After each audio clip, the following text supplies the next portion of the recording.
kalau sebuah partai atau fraksi di DPR dari partai tersebut menyerahkan soal hak angket kepada masing-masing anggota, nah itu masuk angin sudah. Itu masuk angin, udah pasti masuk angin. Jadi kalau ada partai yang mengatakan kami serahkan kepada anggota kami untuk mendukung hak angket atau tidak, itu masuk angin. Kalau misalnya bersama P3 itu 314 kursi, kalau mau dikurangi menjadi 295 kursi misalnya nggak ikut P3 dan tetap mayoritas, dan ternyata dalam perhitungan parlemen kalah, nah itu ada masuk angin. Ada yang masuk angin. Jadi sobat era sekalian, apakah itu akan mengecewakan kita? Kapan kita dipuaskan dengan perilaku para anggota DPR?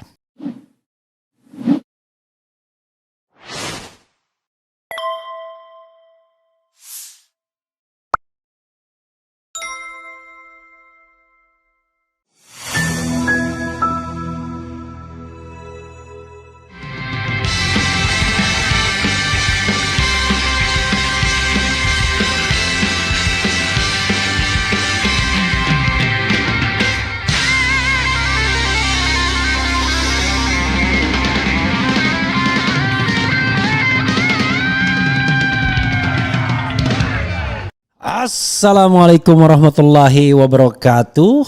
Sobat era sekalian, jumpa lagi kita di channel yang keren cadas. Nah, ini video terakhir kita ya, untuk memberikan pembelajaran politik bagi mereka yang ya susah diomongin lah.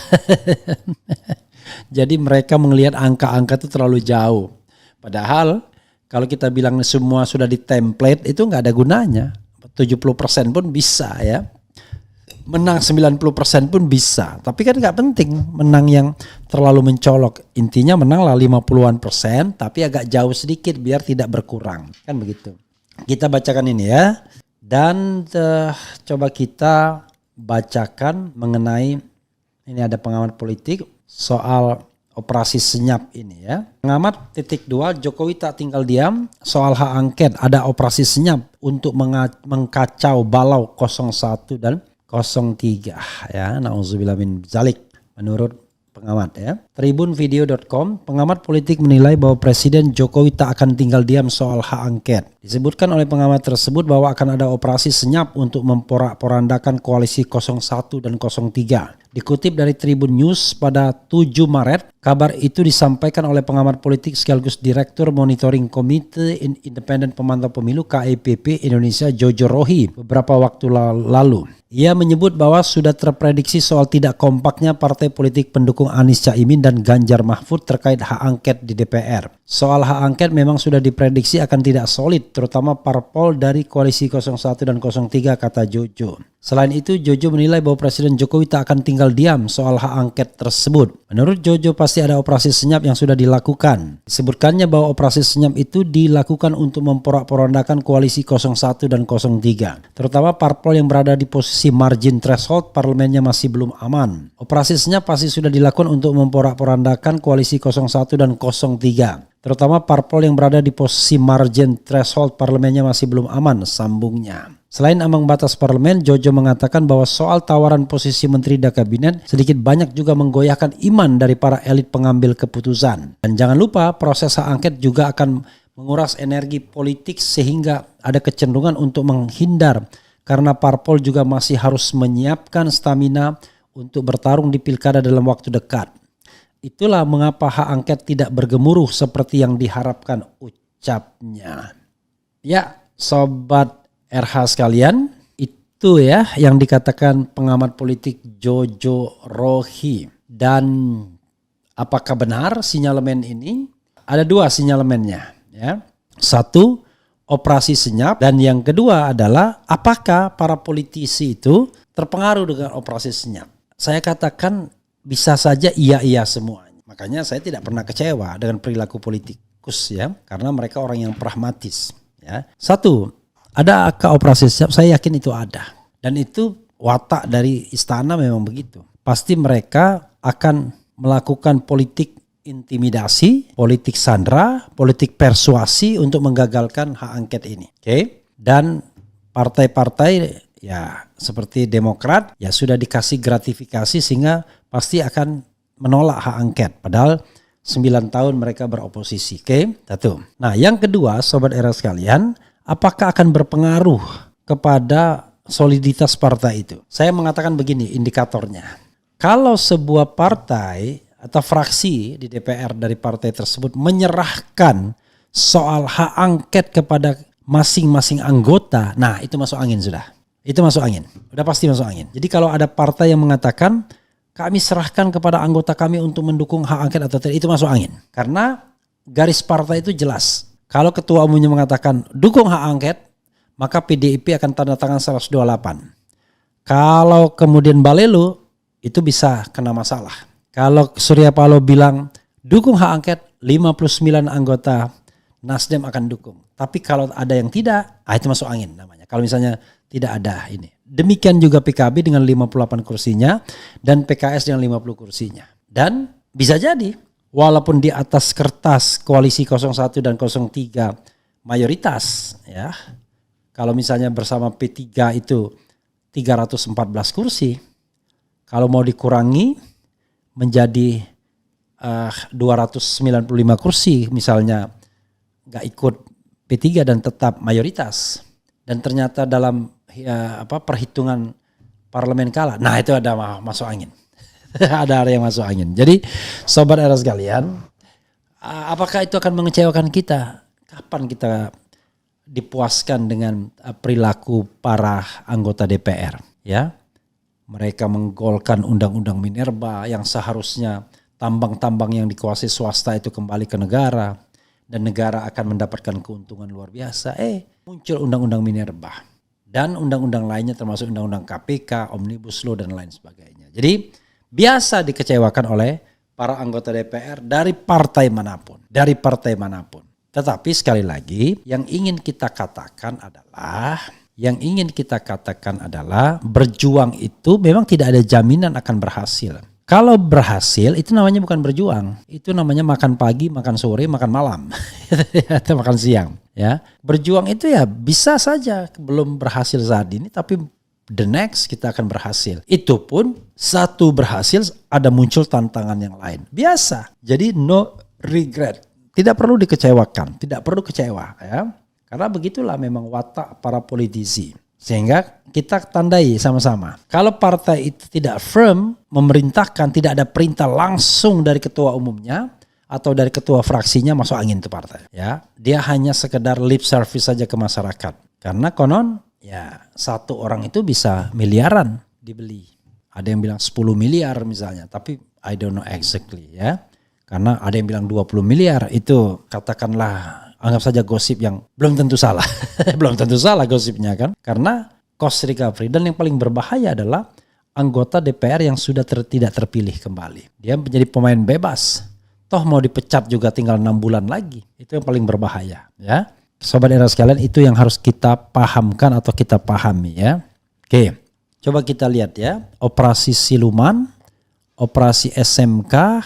Kami mendukung hak angket asal pencurian suara yang dilakukan komplotan omon-omon dari Pragip dan Gama diangket juga. Kemudian emang siapa lo? Ini dekok ya. Kemudian keren syairnya, salam perubahan dari Holland, selalu nyimak. Oh terima kasih ya. Ya itu lagu yang saya dan Ogi ciptakan. Seperti biasanya ya, saya menciptakan ide dan syairnya. Ogi yang membuat notasinya. Dan itu kami ciptakan pada tahun 2022. Ya, pada tahun 2022. Kemudian angket silakan aja, pasti keok lagi kok. Kita tidak bicara keok dan tidak ya. Memperjuangkan kebenaran itu bukan soal kalah dan menang. Tapi soal yang terkait sejauh mana upaya kita untuk mengungkapkan kebenaran itu sendiri. Jadi bukan hitungan kalah dan menang. Karena kita tidak sedang berkelahi. Kita berusaha mengungkapkan ya, the truth story, the true story-nya ya. The true story-nya. Kemudian apa lagi? Anggota DPR harus buktikan kalau mereka benar-benar wakil rakyat, dukung hak angket. Oke. Bang RH, tolong kawal terus demokrasi di negeri ini, bukan demi siapa yang menang dan siapa yang kalah dalam pemilu akan tetapi demi nilai demokrasi yang baik untuk masa depan penerus bangsa. Iya, karena bangsa kita ini menjadi bangsa yang tidak produktif jadinya kalau demokrasi tidak tegak. Yuk praduga tidak bersalah, kalau mau hak angket yuk mulai hak angket sampai pemilihan calegnya. Lucky Tremonti, saya hargai pendapat Anda. Kalau memang mau angket caleg-calegnya, habis waktu kita. Tapi kalau itu diusulkan juga nggak apa-apa, asal ada prioritasnya. Prioritasnya pilpres dulu, kan begitu. Jangan kemudian akhirnya kolamnya diaduk-aduk, ya kan? Gitu. Anaknya Gibran kok jadi wapres karena menyelamatkan oligarki. Virus Jokowi akan terus selama masih ada oligarki. Kalau oligarki udah nggak ada, hukum ada kekuatan lagi. Jadi saudara sekalian, yang kita sangat khawatirkan itu adalah negara ini dikendalikan oleh sekelompok elit dengan kekuatan ekonomi. Ingat Boy Thohir ya, ketika mengundang orang-orang tertentu mendukung Prabowo yang katanya walaupun cuma berapa orang tapi ini menguasai sepertiga dari ekonomi Indonesia. Bayangkan kalau itu terjadi, bahaya kita ya. Itu yang harus kita pahami ya. Jadi kita harus independen sebagai pribadi dan jangan khawatir dan takut karena negeri kita ini dicengkram oleh sekelompok orang yang menguasai negeri kita. Kita tidak bisa apa-apa. Coba Anda pergi ke kawasan tertentu di daerah utara Jakarta ini. Barangkali kita merasa ini sebenarnya Indonesia atau bukan sih. Nah, jadi hal-hal seperti itu yang kita harus pahami ya. Itu saja Sobat Era sekalian, mudah-mudahan bermanfaat ya apa yang kita bicarakan ya. Sekali lagi, dan kita tutup dengan nyanyian Raja Petruk. Terima kasih. Wassalamualaikum warahmatullahi wabarakatuh. Assalamualaikum warahmatullahi wabarakatuh. Izin melaporkan bahwasanya mobil komando daripada aksi menit yang lalu dan kita berada di Kuda.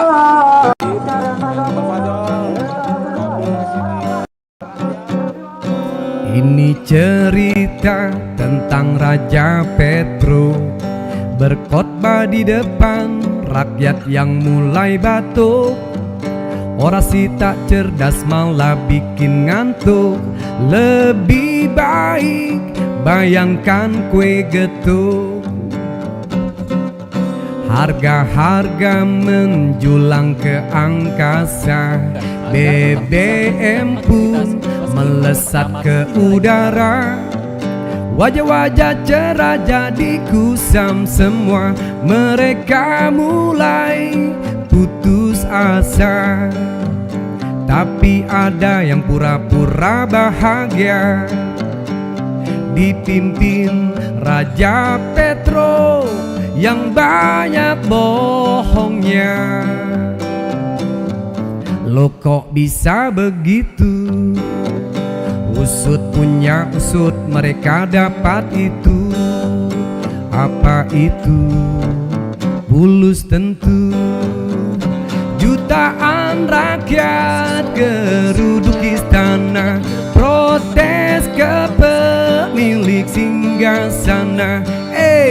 Si Mukidi malah pergi, bertemu rakyatnya sudah tak sudi. Jutaan rakyat geruduk istana, protes ke pemilik singgasana.